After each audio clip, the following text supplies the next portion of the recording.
Radio NR presenta Esdenti, escritores de nuestra tierra. Un programa conducido por Antonio Martínez Hernández. Sí, lo entiendo. Te iba a decir con mi libro mágico, pero pues no. Cuando me doy cuenta, cuando tengo, si se puede llamar conciencia de ello, es alrededor de los 15 o 16 años, cuando descubrí que había esta posibilidad de las letras, pero por supuesto como de manera informal, ¿no? Eran apenas balbuceos, era como una forma de expresión nada más. Digamos que esa fue mi forma de entrar a la poesía específicamente, escribiendo cosas que yo podía entender o no podía entender en su momento, y a partir de la escritura podía resignificarlas. Entonces, formalmente creo que a los 15 o 16 años. 15 o 16 años. ¿Antes de eso ya habías leído a tu alguien? Sí, leía. En la casa siempre hubo libros, pero no era como un hábito normal. Era como esas casas que tienen libros y están como de adorno. Claro. Justo a esta edad, yo creo que de 14, empecé a interesarme un poco por los libros, así como a hojearlos, a ver qué se trataba. Y creo que también ahí leía Julio Verne. Ya. Creo que fue mi primer libro, así que me viene a la memoria. Me gustó, pero no fue algo que me atrapara en ese momento. Es decir, no descubrí a partir de eso el mundo de la literatura, ¿no? A fuerza de ser sinceros, eran apenas solo como unos asomos a toda esta parte. Ok. ¿Tu primera publicación cómo llega? Mi primera publicación, pues, llega dentro de muchas expectativas.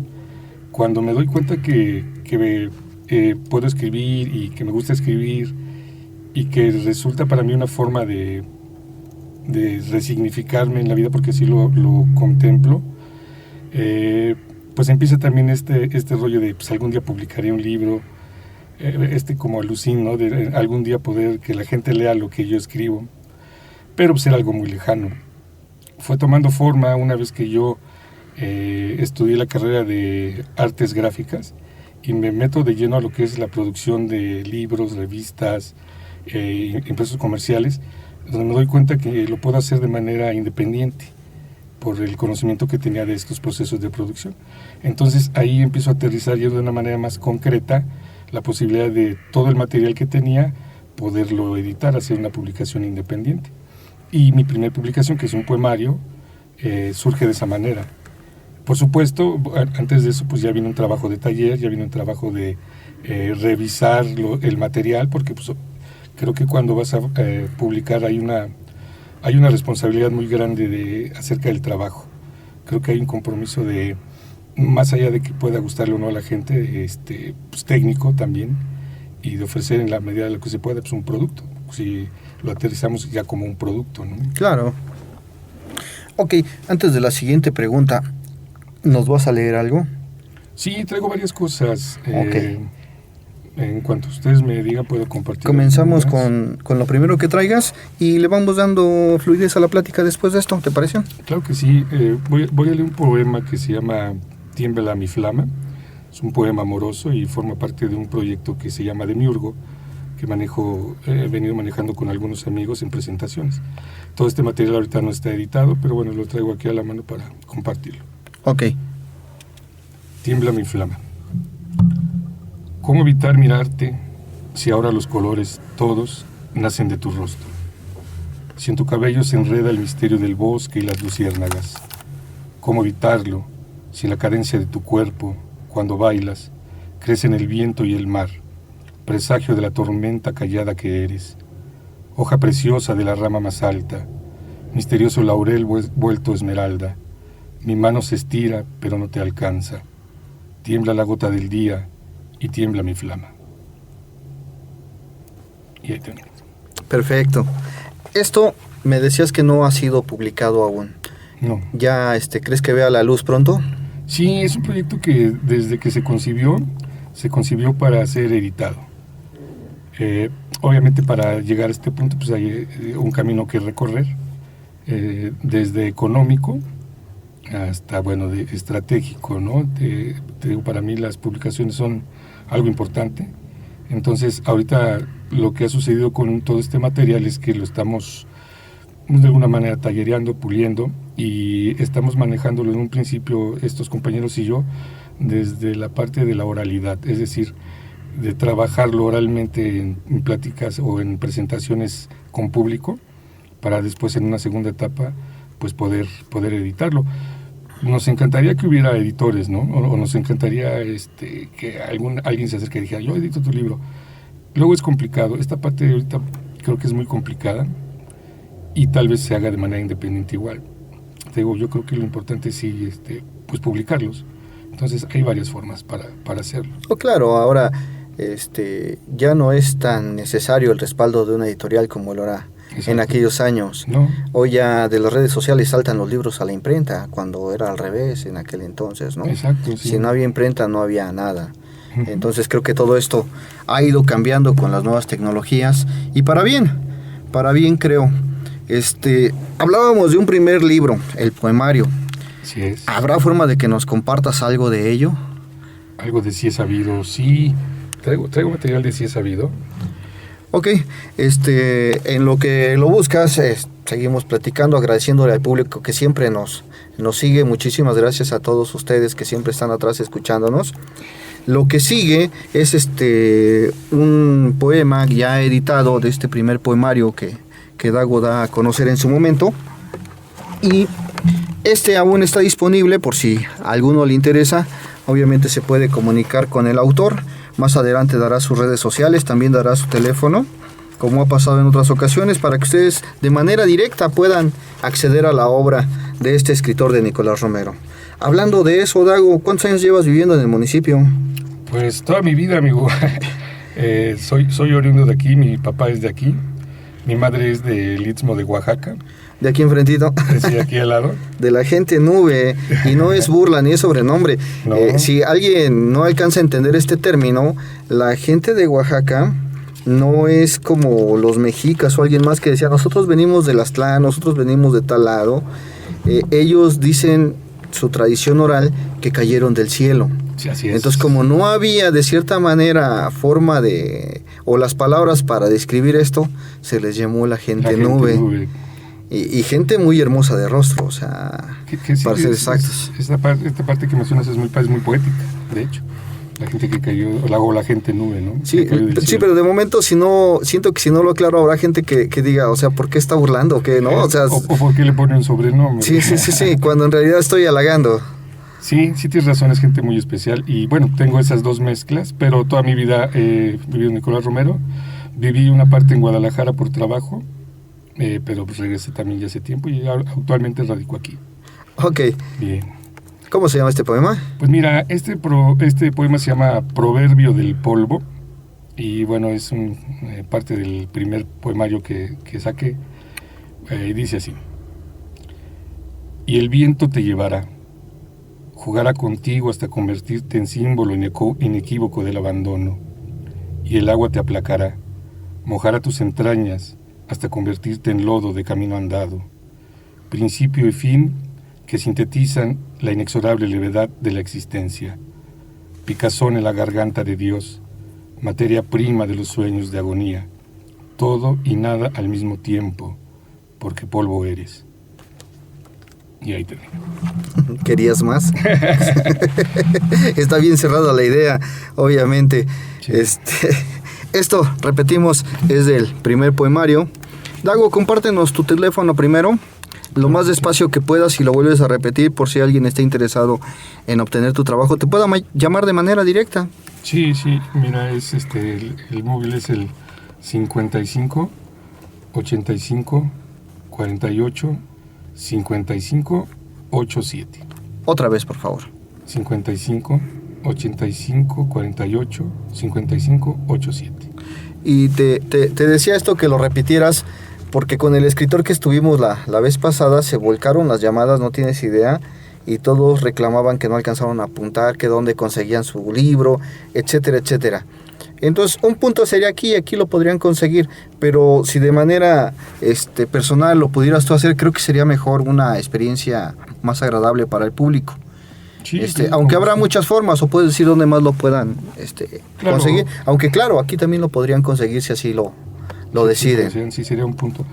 Mira, ahorita no me quedan muchos, creo tener algunos 10 a lo mucho. Pero sí lo pueden conseguir directamente conmigo en ese teléfono. En redes sociales me encuentran como Suavín Gómez en Facebook, así con S y V. Suavín Gómez. No sé, me da por cambiar nombres, que tengo que ir al psicólogo. Pero también la poesía sirve para eso. Dime quién no necesita psicólogo en esta vida, en este momento, en este lugar. Un psicólogo, tal vez. Creo que los necesitan más. Transmitiendo desde Granjas Guadalupe, radionr.com.mx. Antonio Martínez Hernández les da las gracias por seguir esta transmisión. Muchísimas gracias. Esto es Esdenti, los escritores de nuestra tierra. Dago, ¿cómo llega el segundo libro? Pues ese es bien interesante, fíjate, porque ahí ya me salgo de la poesía, que era una línea que yo venía siguiendo, donde me siento cómodo, aunque me exige mucho. Creo que es muy exigente la poesía, muy demandante en cuestiones de uso del lenguaje y de ideas, como decías, como de cerrar y cuadrar bien ideas. Sí, vaya, es que en la poesía no puedes usar cualquier palabra. No. Es más, tienes que usar palabras bonitas y se puede determinar de cierto momento, sí, o encapsular en algo. El lenguaje te lleva a otros límites que luego ni siquiera alcanza uno a conocer. Y eso es lo que me encanta. Y hay que encontrar las palabras exactas, además. Sí, ideas, palabras. Entonces, toda una estructura bien compleja que está padre. Pero Crónicas de Hospital es un ejercicio, digamos que más ligero, más liviano en cuestión técnica, pero la temática sí es pesada. Crónicas de Hospital tiene que ver con una cuestión ya meramente personal, y esa surgió a partir de todas las documentos y anotaciones que yo he ido haciendo a lo largo de mi vida en las experiencias que he tenido en los hospitales. Si alguien no me conoce, pues tengo una cuestión física, una condición física que me ha obligado a estar mucho tiempo hospitalizado. Entonces me da por escribir cosas, ¿no? Claro. Y en algún momento dije, bueno, ¿qué puedo hacer con este material? Habría que hacer algo. Y la poesía no encontré en la poesía esta posibilidad, porque era muy catártico, y creo que me iba yo mismo a autoponer el pie, ¿no? Me iba a poner el pie ahí para no caer en sentimentalismos y no caer en cuestiones que no me gustan en la literatura. No apelar a este tipo de cosas para que el lector se sienta atrapado o en algún momento interesado.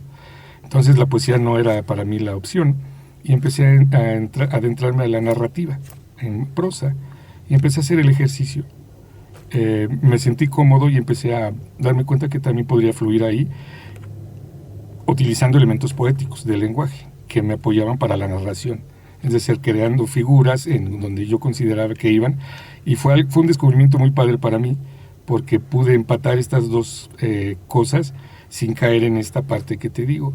Entonces, como decías en un principio, son relatos muy cortos, son breves, de hecho, digo que es un libro creo que muy fácil de leer, pero desde mi punto creo que vale la pena por esa sencillez que tiene.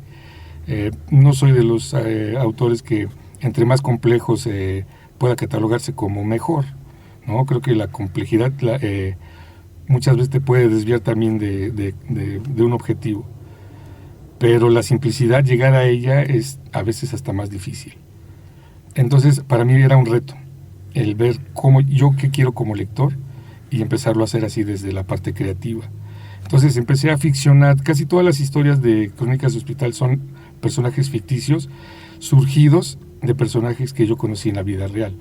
Mezclo estas dos cosas. Hay elementos que sucedieron, por supuesto, pero que ya tienen un matiz, que ya tienen un trabajo hacia la ficción, y que bueno, se quedan ahí como al borde de una necesidad de qué va a pasar con determinado personaje, ¿no? Entonces cada uno de los cuentos es independiente, pero van engranados. Sí se relacionan con la primera historia, en donde el personaje principal, que puedo ser yo o no, encuentra a todos estos personajes y se desarrolla la historia de cada uno, pero de manera independiente. Porque algo que me llamaba mucho la atención era cómo en el hospital el ser humano deja de ser pretencioso y es ser humano, con su vulnerabilidad. Creo que es la parte más interesante para mí de esta experiencia, el desnudar estas partes vulnerables que somos, aunque no las aceptemos, pero que estar en un hospital nos reduce a este principio de la vida y la muerte. Y en esto, como que la redimensión del ser humano para mí era importante. Y a través de historias, te digo, la literatura para mí es un vehículo de posibilidades en donde puedo expresarme todas estas cosas de esta manera. Entonces, ha sido para mí un ejercicio interesantísimo. Y bueno, aquí ya encontré quien lo publicara. Hubo alguien que se acercó, por supuesto, pues ahí yo veo toda esta parte de la edición también como un negocio, ¿no?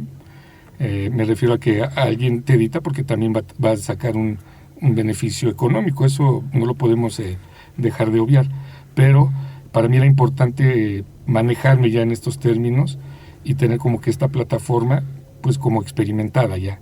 Entonces ahorita ya sé con lo que es editar de manera independiente y ser editado por una marca, en este caso de Rodrigo Porrúa. Entonces está padre, te digo, es como experimentar desde la parte creativa cómo estas posibilidades se van abriendo y ya uno como autor decide cómo maneja su obra, ¿no? En algún momento. Creo que la autogestión es importante. Creo que esta vez más demandante para los artistas o para los autores. Siempre ha sido así, de cierta manera. Sí, debería de ser, de hecho, así, de que fuéramos gestores de nosotros mismos. Claro. ¿Nos lees algo más? Sí, les comparto algo más, si hay tiempo, por supuesto. Podría leer algo de crónicas, pero te digo que aunque son relatos cortos, pues sí me llevaría un poquito de más tiempo. Sí. Pero voy a leer un poema que para mí es importante y forma parte de Demiurgo que te digo. Sí, de hecho ya nos acompañó en su momento Fernando Marmolejo, que forma parte de este colectivo, si me permites llamarlo así, sí, o de este proyecto. Sí. Que sería obvio preguntarte en qué estás trabajando. Pues estás trabajando en Demiurgo desde hace ya algunos años, no sé cuántos, pero... Sí, venimos arrastrándolo. Venimos arrastrándonos en el Demiurgo, de hecho. Entonces... Pero está padre. Sí, mira, forma parte del Demiurgo y se llama Arrecife en Pecio. Este es un poema como una especie de autobiografía. Arrecife en Pecio. El poderío del nudo se rompe y te suelta. Algo falló, algo que no estaba calculado, y ahora eres detrito, una migaja metálica tragada por la gran boca azul. La distancia en lo profundo lo empequeñece todo, entonces la sal tuerce, quiebra, penetra. La minuciosa función maquínica se reduce al principio, un sueño que se ahoga en tantos más.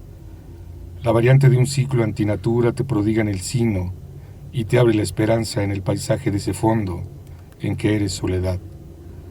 Aunque el auge de tu materia es decadencia, fulgor añejo de células férreas, la muerte de tu matriz te reconstruye en un viejo sueño hermafrodita. Agua a la sal de tus entrañas, óxido, el lodo de los años. Caíste, caímos, y nada volvió a ser lo mismo, y nada será, no obstante será lo mismo, el principio. Y ahí termina. Ahí termina esto. Una pregunta obligada, me quedan 2 preguntas obligadas. A ver, entonces supongo las respuestas serán obligadas. ¿Qué sientes cuando en alguna presentación de cualquiera de tus 2 libros alguien se acerca y está dispuesto a pagar por tu trabajo? ¿Qué sientes cuando esto pasa? Pues siento bien. En algún momento me siento halagado, porque como te decía, pues no, fuera de estas poses de no, yo escribo por un rollo, al final de cuentas también el hecho del artista que pueda tener una retribución por lo que hace es, creo que, muy válido. Y en algún momento, si la gente se interesa y puede pagar por tu trabajo, pues también está padre, es algo válido. Porque yo veo toda situación del arte o la cultura, pues muy humana, muy terrenal. Es decir, es como si te dedicaras a hacer otra cosa. Y de esa otra cosa que haces puedes ganar dinero. Entonces, si en algún momento alguien puede pagar por lo que yo hago, me siento halagado. Ya si me reclama después, pues bueno, ya tal vez me sentiría apenado. No, pero sí, no te voy a mentir, sí se siente bien, porque es algo por lo que uno trabaja. Ya después, el acto creativo como tal está ajeno de todo esto. Ya cuando sale el producto, Ya cuando lo quieres compartir, pues ahí ya te vas a enfrentar a todo, incluso a la gente que no esté dispuesta a pagarlo. También no me siento mal hasta eso, pero la idea es como compartirlo. Pero si se vende, pues qué padre. O sea, y que la gente diga, no, si yo puedo pagar por eso, está bien. Es como una señal, es una crítica buena, pero tampoco me la creo de más, ¿no? Simplemente para mí es algo que a la gente le puede gustar y que comparto. Y en ese momento, pues ya es también de la gente, ya es un poco ajeno a mí. Ok, la siguiente pregunta, que ya se nos está acabando el tiempo, Okay. La guardamos para después de la siguiente lectura, que veo que ya la tienes en mano. Ah, sí, ok. Sí, este ya sigue un poco, te digo, ya son un poquito complejos. Este es un poema un poco largo, voy a ver si alcanzo a leerlo todo, y también es del Demiurgo. Se llama Ecos. Nuestra primera palabra fue el agua. En ella ascendimos, como el rumor de la sal que tenía el aire en sus turgentes pregones coralinos. Luego, en la caída, el petricor de las manos como vendas salpicó nuestras bocas, nuestras venas, ajenas hoy al clamor y a los gritos de una antigua y agónica lujuria. Qué maravilla los rombos de tu voz, qué simetría indiscreta en tu gemido, acantilado que quiebra el sonido en 1000 pedazos para rehacerlo en estentóreos códigos de espuma, porque también acá sucede el mar, o por lo menos el innegable recuerdo de su olvido, aunque existe también máximo instante, ese nuestro primer silencio, que antecede al presagio de las lluvias, ese minúsculo momento de resonancias furtivas en descenso, peces ahogados por el aire que en sus ojos advierten la ironía, caja fría, susurro apenas de una quebrada melodía que en metálicos vuelcos de nostalgia ejecuta sus danzas en silencio, vuelcos que tornan en la arena la cimática piel de la apariencia, siempre en la orilla, en donde no sucede nada, acaso un dolor, un leve quejido de lo extraño, que no es silencio ni grito, un tímido balbuceo del engaño. Viene también con el aire, desde mar adentro, un como rumor de espinas en la espalda, un bullicio infame de ángeles ahogados, grito caracol, náufrago en su concha, voz que se replica en todas las palabras, eco en el misterio seco de su entraña, esperanto inútil, la Babel en llamas. Y así el agua, en sus imperios de sed aniquilada, derrama el vaso en el salobre resquicio de la arena. Una medusa de sal que la acompaña, la vuelve turbia, la agita, la envenena. Pero encuentra en el dolor callado la distinción de su belleza el grito, erizo en la piel, piedra tallada en el salobre remolino de la marea alta. No obstante, todo está en calma. La furia tempestad del mar es el bostezo apenas de una charca, en donde el último pez recuerda que fue ave, y deseo, y grito, y nada. Y ahí te digo. Yo hubiese querido que siguiera, y ya me habías atrapado. Es una primera parte, de hecho estoy intentando hacer un poema de largo aliento que ya no se estila mucho, pero creo que estos poemas de largo aliento son realmente un reto para lo que te decía, la construcción del lenguaje, mantenerla siempre. Mantener esa continuidad. Es siempre importante. Yo creo que el poema, entre más nutrido esté de estas imágenes, es mejor, tratando de no caer en la posibilidad de decir cosas sin sentido, ¿no? Porque siempre está ese riesgo. Sí, pero como a mí me dio la impresión que faltaba todavía. Falta, por supuesto. Faltaba, sí. Fue la impresión que me dio. Obviamente el autor eres tú decides hasta dónde y hasta cuándo, ¿no? Sí, claro. Otra pregunta obligada, y es obligada porque se las pregunto a todos, ¿eh? Ok. O sea, no creas que te tengo en el paredón. No, yo pensé que te obligaban. Si pudieras agarrar ese teléfono y le pudieras hablar a David Gómez de hace 30 años, un David Gómez con 20 años, ¿qué le dirías? ¿Qué consejo le darías? Y no sé si tal vez él tendría que darme el consejo a mí. Más bien le diría, oye, ¿qué me aconsejas? Sí, es complicado. Pues así de bote pronto. Pues yo le diría, francamente, amigo, creo que la pregunta va al rollo de que si podría cambiar algo en mi vida. No necesariamente, o sea, ¿qué consejo le darías? Lo interpreto un poco así. Y es interesante porque... No, ¿sabes qué? Es más interesante porque no has escuchado lo que han contestado los demás. Ajá. Entonces, por eso te digo que no necesariamente es que claro. cambiarías. En algún momento, ¿qué consejo le darías? Si hubiera que darle un consejo, no, pues yo le diría, sigue como vas, no te va a ir tan mal. Perfecto. Sí. Sí, yo creo que sí. Ok. Dago, ¿nos lees algo más y con esto nos vamos? Ok. Sí. Pues mira, leí algunos poemas que son como contemplativos. También leo... tengo una selección de poemas amorosos. Leí al principio unos. Uno corto. Este corto, mira, es de un bloque que se llama Teoría de lo efímero. Y aquí me gustaría leer una parte con que empieza, que es un texto de Borges que acompaña justamente el inicio de ¿Quién será Borges? No sé. ¿No será un vecino de por aquí? Creo que es un amigo de un amigo. Dice, porque estamos hechos no de carne y hueso, sino de tiempo, de fugacidad, cuya metáfora inmediata es el agua. Y este poema se llama Claro Oscuro o El otro espejo. A ciertas horas la equidistancia se me dispara.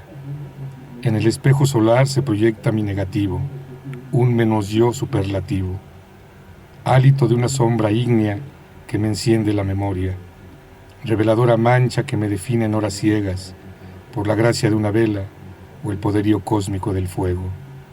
¿Qué sería de mi sombra sin la luz? ¿Quién sería yo sin mi sombra? Y ahí termina. El otro espejo. El otro espejo. O el claro oscuro. Me gustó más el otro espejo. Ok. Se me hace más ad hoc. Que claro, reitero, el autor eres tú. Sí. Querido público, muchísimas gracias por haber seguido esta transmisión. Les recuerdo que Esdenti está cumpliendo ya 12 años. 12 años en las que muchas personas han estado dentro, otras fuera. Pero bueno, la base de gente siempre se ha mantenido y a todos ellos les agradezco. Este proyecto sigue aquí y nos vemos la siguiente semana. Para los que nos ven en Facebook, nos seguimos escuchando. David, un placer haberte tenido aquí. Esperemos no sea la última vez. Hombre, Toño, sí, claro. El micrófono, como todo mundo lo sabe, siempre está abierto para todos. Claro. No hay al decir los amigos de Toño, bueno, pues es que normalmente traigo a todos los conocidos, ¿no? Tú sabes que en este camino o en este andar vas conociendo muchísima gente. Claro. Y toda esta gente te va nutriendo. Por supuesto, es algo padrísimo, todo lo que te vas encontrando en el camino y, como dices, aprendiendo. Claro. Eso es fundamental. Oye, no sé si podría ser un anuncio que estamos en el tema, o sea, invitar a la gente a participar a algo. Sí, adelante. Se está haciendo un encuentro de poetas en Nicolás Romero y pues lo queremos hacer de forma formal, entonces pueden contactarse conmigo directamente para pues darles todas las indicaciones de cómo va a operar esto, y sería en octubre la fecha donde se va a hacer. Vamos a hacer recibir trabajos y a seleccionar para generarlo. Y entonces protesto. Okay. Protesto porque eres excluyente. Okay. ¿Y dónde dejas a todos los narradores y a todos los cuentistas? Sí, bueno, obviamente, de hecho me hablaba una persona para decir si podía entrar la prosa. Ahorita lo vamos a hacer de poetas porque ahorita es como más inmediato. Ya. Y te pregunto esto porque hace 15 años, aquí en el municipio, salió el primer concurso de cuento y poesía libre, pero con la puntada que dedicada a los jóvenes. O era libre o era dedicado a los jóvenes. Pues sí. Y entonces yo decía, bueno, entonces hay que esperar la primer convocatoria para dedicada a los adultos. Ajá. Y luego la primera convocatoria para dedicada a los niños. Ajá. Se me hace absurdo. Claro. Y no es crítica, realmente es reclamo, ¿no? Porque no veo que después se publique o nos vengas a compartir que la primera convocatoria dedicada para cuentistas, ¿no? Sí, pues mira, al final de cuentas se trata de fomentar la lectura, ¿no? Y una forma de hacerlo pues, es acercar al público, o yo diría crear nuevos públicos. Ahora, lo que te decía, la poesía es, aunque difícil, pero inmediata.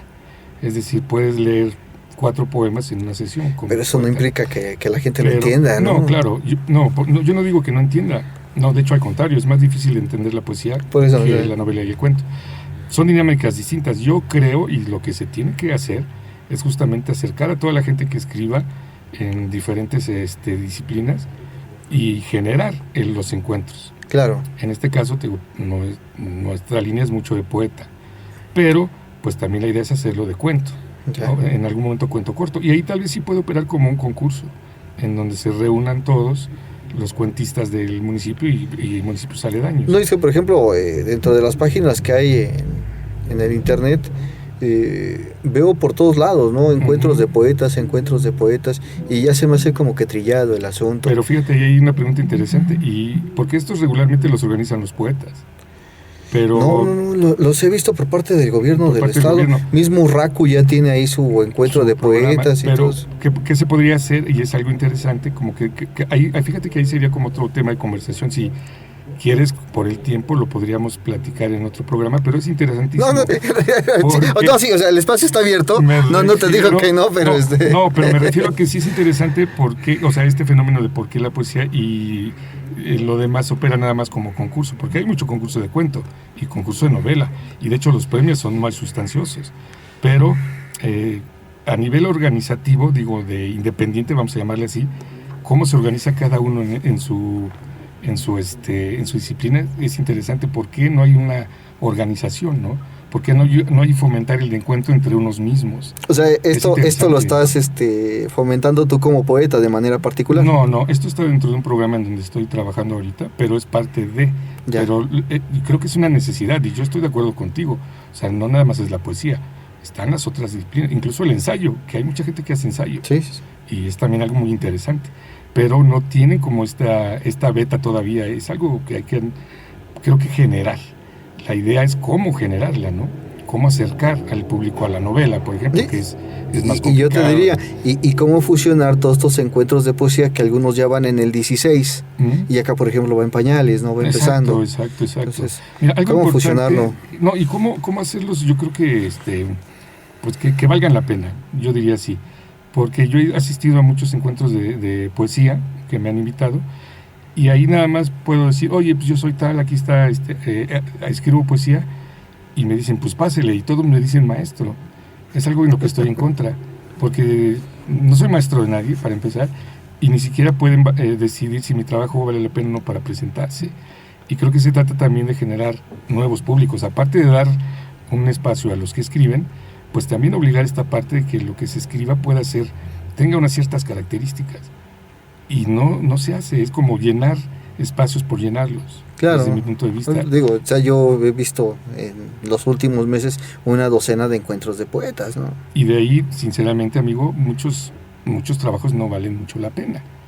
O sea, sinceramente. Y entonces creo que hay que ver cómo se puede empezar a generar desde la autocrítica un mejor ámbito para poetas, pero también para público, porque como decías, el público pues no es tonto, el público también sabe y claro, puede identificar, ¿no? Entonces creo, yo soy de esa forma de pensar que hay que exigirse más y tener filtros para poder generarlo de otra manera, desde otros puntos. Ok.